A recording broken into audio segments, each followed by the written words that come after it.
Не чувствува вина. Шефицата на СЈО и најповиканата во аферата Рекет по 4 часа замина од обвинителството за гонење организиран криминал и корупција. И тоа со насмевка на лицето. По соочувањето со Вилма Русковска, Катица Јанева се соочи со новинарите. Тој е изгубен, така. Дали очекувате да се прошири истрагата и на вас? Не знам што да прашам. Не знам што да кажам, тоа треба да ја прашате обвинителката. Дали чувствувате вина? Јас не. Иако вели дека не чувствува вина, Јанева изрази надеж дека ќе почне судски процес на кој ќе се гледала со новинарите. Се надевам дека ќе има судење, каде што ќе бидете присутни исто. Ќе се гледаме.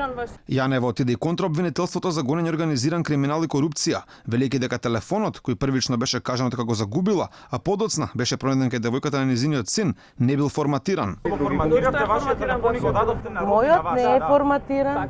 Дека Јанева очигледно е привилегирана во целата афера, укажува и присуството на адвокат, додека даваше исказ, нешто што било забрането за сведоците во СЈО, што не беше демантирано од страна на специјалната обвинителка.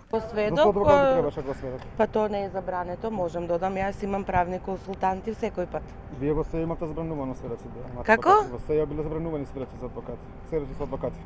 Може би биле забранени. Новинарите има уште голем број прашања, но незиниот адвокат ја спречи Јанева да одговори на истите. Инаку адвокатот на специјалната обвинителка денеска беше Стеван Павлевски, кој е бранител и на Цветан Панделевски во случајот Империја на СЈО, па се поставува прашањето дали може би има судирни интереси. За адвокатот зашто се толку загрижен? Катица Јанева од обвинителството се замина онака и како што дојде, со службен автомобил и службен возач.